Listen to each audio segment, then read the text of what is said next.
Hey, welcome back to the Big Book Deep Dive here on Progress and Perfection. You can find more information on our website. You can contact us. All the links for that will be in the description below. My name is Eamon. I'm joined by my good friend John. Here we go. All right, chapter 6, Into Action. Into it. Having made our personal inventory, what should we do about it? We have been trying to get a new attitude, a new relationship with our Creator, and to discover the obstacles in our path. We have admitted certain defects. We have ascertained in a rough way what the trouble is. We have put our finger on the weak items in our personal inventory.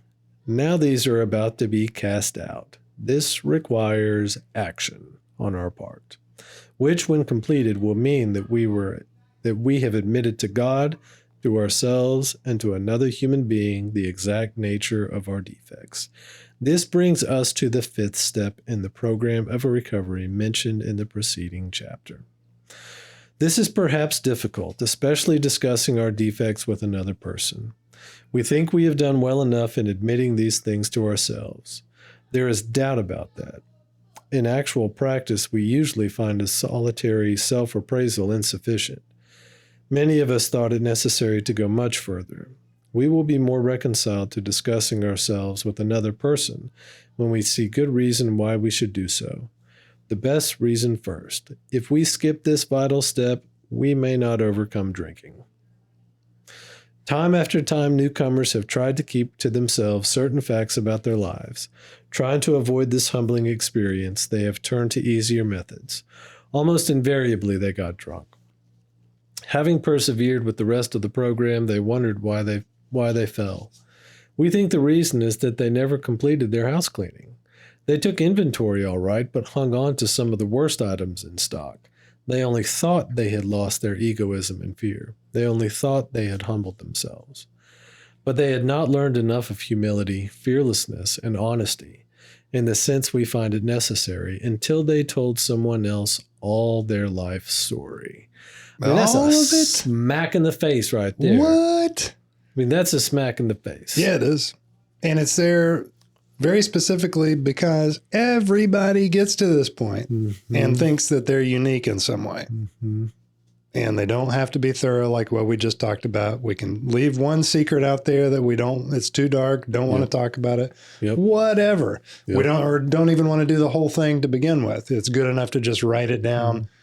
That's, I think, the most common difficulty. It's like, oh, I've done my 4th step. Mm-hmm.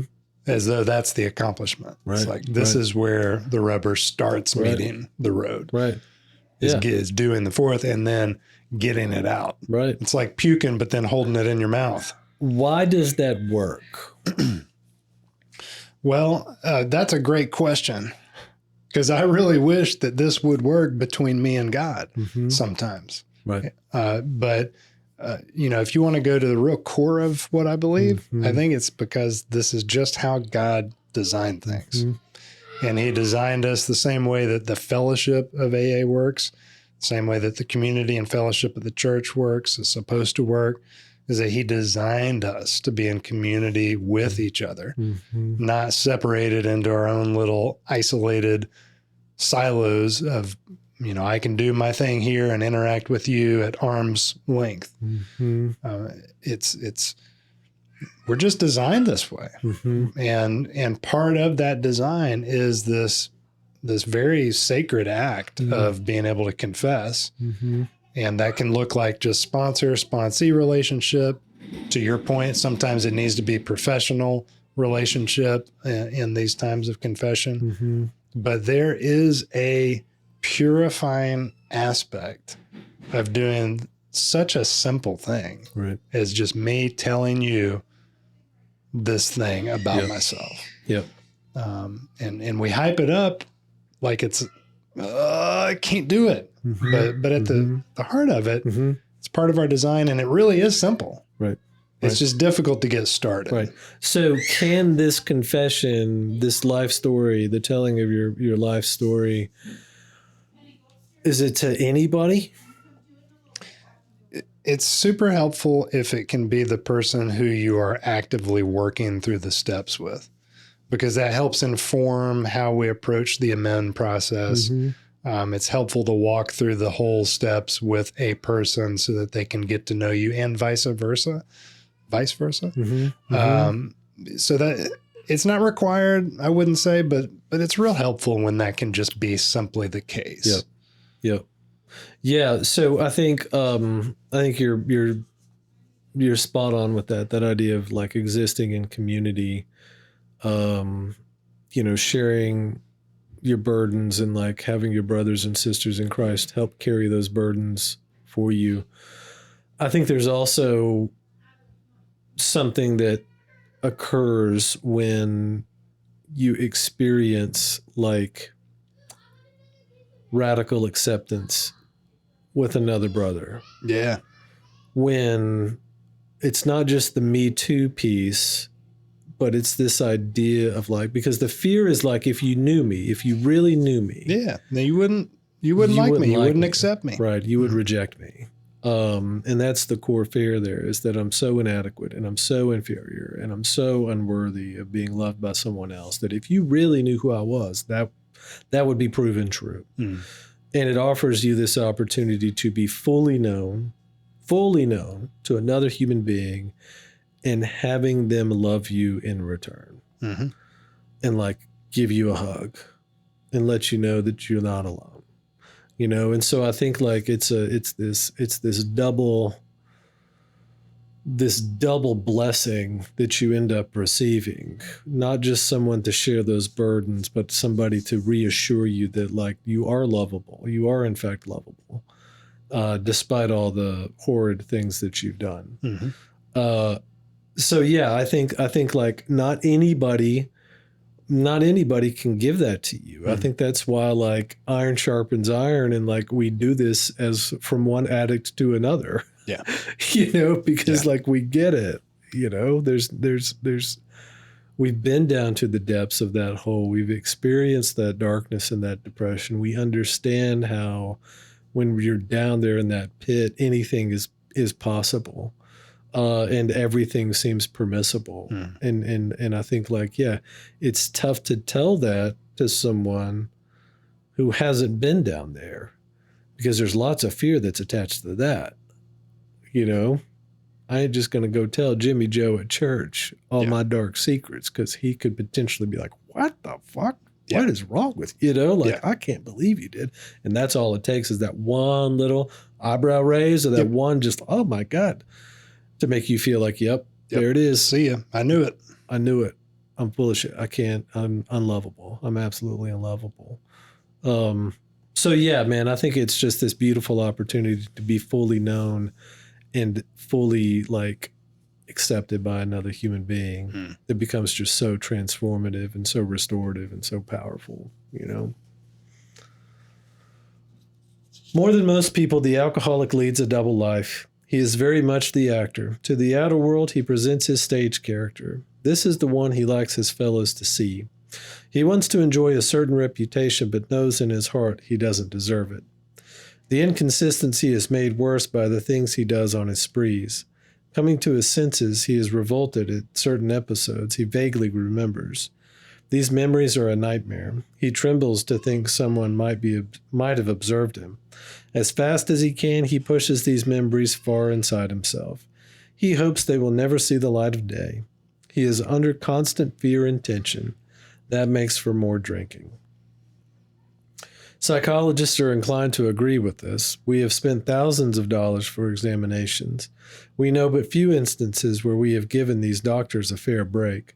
We have seldom told them the whole truth, nor have we followed their advice. Unwilling to be honest with these sympathetic men, we were honest with no one else. Small wonder many in the medical profession have a low opinion of alcoholics and their chance for recovery.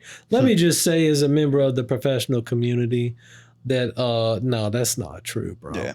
Maybe back in the day that was true. That's become a dated statement right there. Yeah, but that's not true. We are like, I don't know, man. Yep. I hear you. I don't want to sound like I'm just trying to defend my profession, but I think No, I so many think of that's us- fair to bring up and Sure. and retort. Yeah. That would be maybe one of the things I would co-sign for a rewrite Yeah. here. Yeah. Yeah. Well, I appreciate that. I Indeed. appreciate that, my Indeed. man. I appreciate that. We must be entirely honest with somebody if we expect to live long or happily in this world. Rightly and naturally, we think well before we choose the person or persons with whom to take this intimate and confidential step. Those of us belonging to a religious denomination which requires confession must, and of course, will want to go to the properly appointed authority whose duty it is to receive it. Though we have no religious connection, we may still do well to talk with someone ordained by an established religion. We often find such a person quick to see and understand our problem. Of course, we sometimes encounter people who do not understand alcoholics. If we cannot or would rather not do this, we search our acquaintance for a close-mouthed, understanding friend. Perhaps our doctor or psychologist will be the person. It may be one of our own family, but we cannot disclose anything to our wives or our parents which will hurt them and make them unhappy. We have no right to save our own skin at another person's expense. Such parts of our story we tell to someone who will understand, yet be unaffected. The rule is we must be hard on ourselves, the rule is we must be hard on ourselves, but always considerate of others. I mean, okay, so that's kind of dangerous there. Let me just say, it may be one of our own family. Yeah. No. I'll go ahead and say. Okay, I'll go ahead and say it may not be. I'll be like, nah, I don't think it should be anybody in your family. No. That sounds like bad advice. Well, and I think it's going to continue on to that vein in the next paragraph too. But absolutely not. This is another dated part where it may have been more difficult to find someone, to your point, who can be empathetic and not affected. Mm-hmm. That is not the case today. No. In the same way that you can walk into an AA meeting at literally any time, day or night, either in person or online, and find empathetic individuals. You can easily find someone in the rooms with whom you can do this. Yeah. And not to even count professional help and religious help. Yeah. And let me just say also, like, I mean, I don't know. You can tell me I'm wrong. You're wrong. But dang it. But like, even when it comes to the wives thing, like, we know our wives love us, but there are certain things, just like we can't unsee in our experience, our wives can't unhear. Right. And just like it says there, like it's kind of a very inconsiderate, if not like unfair thing to just give our wives a bomb. Yeah. Just to make ourselves feel better. It's not okay to dump that we can feel better. Right.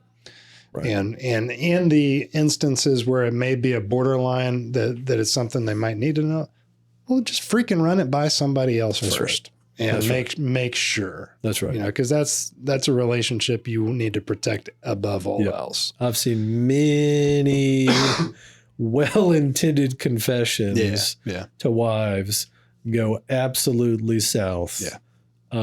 And it's not the idea of like, oh, you're going to hide it from your wife. No, that's not the point. But I think there's a certain amount of discretion that should be had. Because, I mean, there's, just like I said, they can't unhear things. Yep. Just like we can't unsee them. You are not wrong, my friend. Notwithstanding the great necessity for discussing ourselves with someone, it may be one is so situated that there is no suitable person available. If that is so, this step may be postponed, only, however, if we hold ourselves in complete readiness to go through with it at the first opportunity. We say this because we are very anxious that we talk to the right person. It is important that he be able to keep a confidence, that he fully understand and approve what we are driving at, that he will not try to change our plan. But we must not use this as a mere excuse to postpone. just like you were saying. Exactly. When we decide who it is to hear our story, we waste no time. We waste no time. Right, bro. They're always telling us next, do this now. Right. We waste no time. We have a written inventory and we are prepared for a long talk. We explain to our partner what we are about to do and why we have to do it. He should realize that we are engaged upon a life and death errand. Most people approached in this way will be glad to help. They will be honored by our confidence. Yeah, and I think that kind of takes care of itself with I get it. Like out there, you purists, it doesn't talk about sponsorship, but I think like it covers that base for us. Hey. Oh, all right. Well that said. Sounds great. We'll see you later. That. That's a good conclusion. Hey.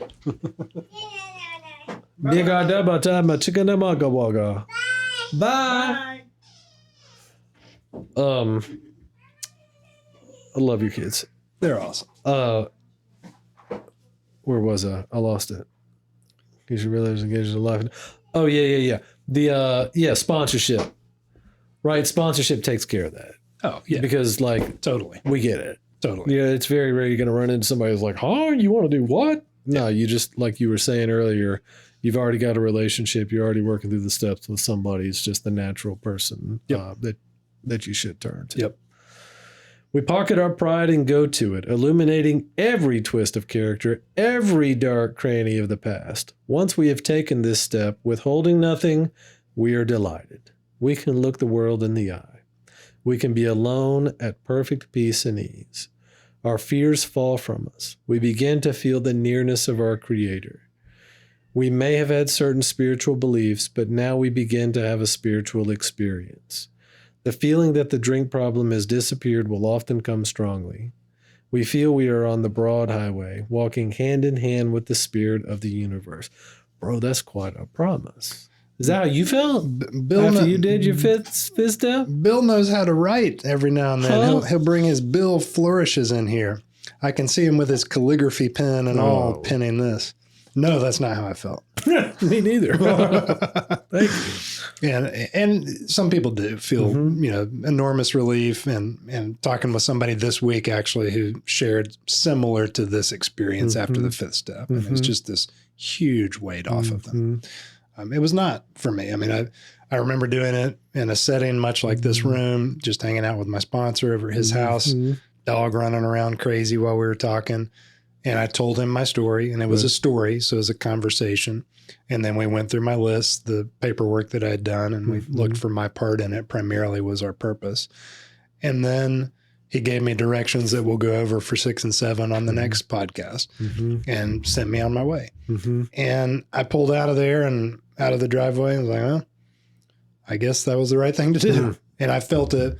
I did feel relief in that I knew I was doing the right things. And I was just taking one more step on this road of sobriety that I was trudging. And trudging is to walk with purpose. It's not to like sprint and be victorious. It's to walk with purpose. Right. And that day was, it was a momentous day in that it was a big step to get out of the way. Yep. But it wasn't like the end of confession. It wasn't like, fireworks going off.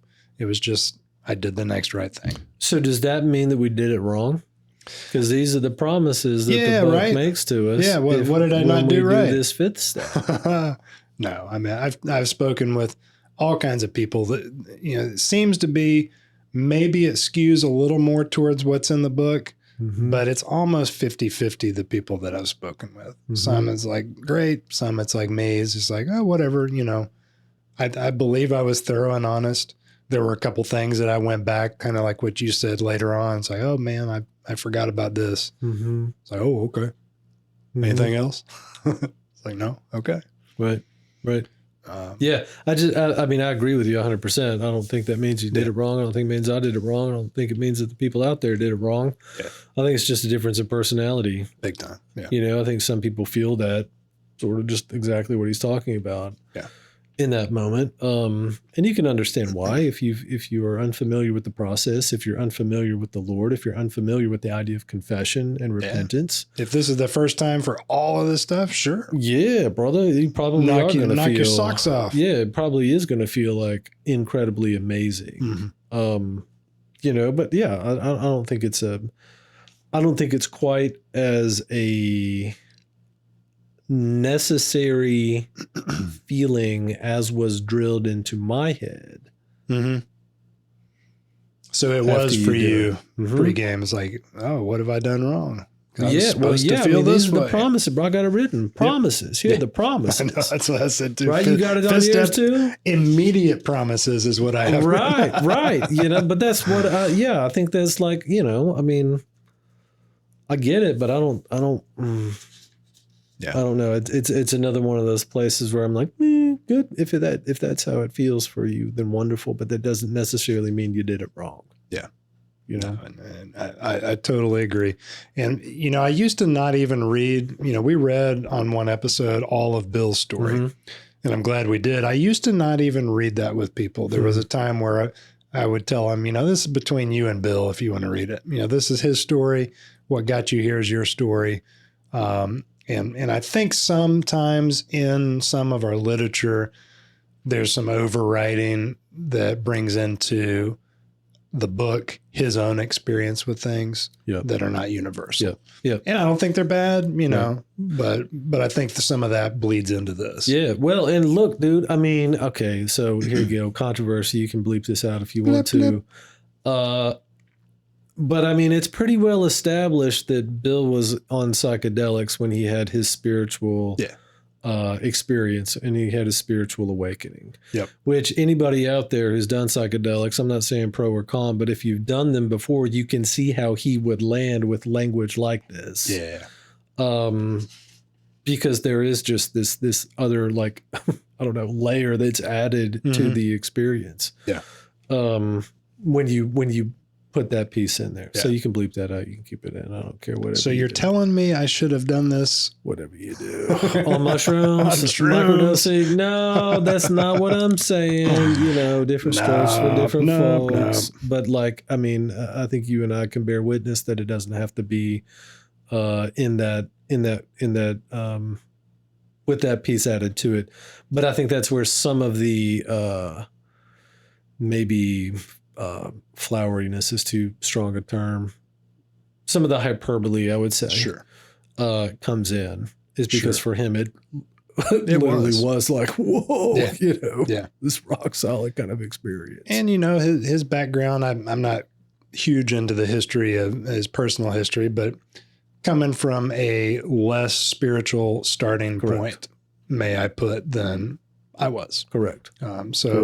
A lot of the big book for me, from just the background that I grew up in, this is just restating the obvious. Right. And I walked away from it. Yeah, big time. But coming back to this is like spiritual kindergarten, in many ways. Not to put it down in any ways. That's great for what it is, but it was just restating what had been embedded in me before I turned aside from it. And so I think necessarily I couldn't have that first time epiphany type of moment with it. That's right. No, well put. Returning home, we find a place where we can be quiet for an hour. Do we want to cut it there, though? Well, let's finish this one paragraph. Okay. Top of 76 is step 6. Gotcha. Returning home, we find a place where we can be quiet for an hour. Does it have to be an hour? Set your timer. Carefully reviewing what we have done. We thank God from the bottom of our heart that we know him better. Taking this book down from our shelf, we turn to the page which contains the 12 steps. Carefully reading the first 5 proposals, we ask if we have omitted anything, for we are building an ark through which we shall walk a free man at last. Is our work solid so far? Are the stones properly in place? Have we skimped on the cement put into the foundation? Have we tried to make mortar without sand? Dun, dun, dun. For the answer to these questions, tune in next week. Same bat time, same bat place. Yeah.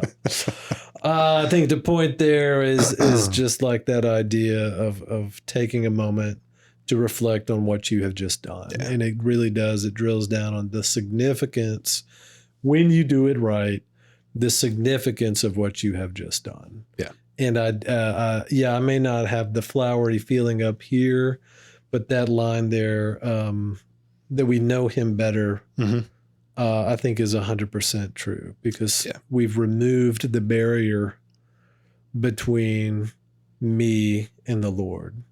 It's been removed by this confession and repentance and acceptance of Christ's work on my behalf.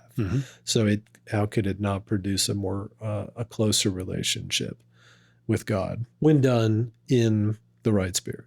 Honest, thorough, with an actual other human being. That's right. So did you put your book up on the shelf so that you could then take it down off of the shelf? I did not. I did not. And I don't think I took an hour. I think I took a nice period of time. But I think an hour would be overstating it for me too. Yeah.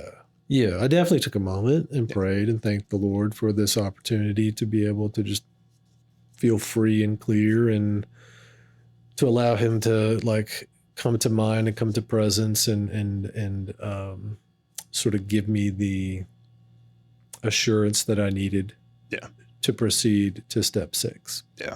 Because, I think what we will find is, honestly, as difficult as steps 1 through 5 are, the amends thing is tough. The amends thing was tough. Yeah. But we'll get there next week. Always a pleasure. Likewise. Hey, thanks for listening. You can find more info at progressandperfection.com, and we'll talk to you tomorrow.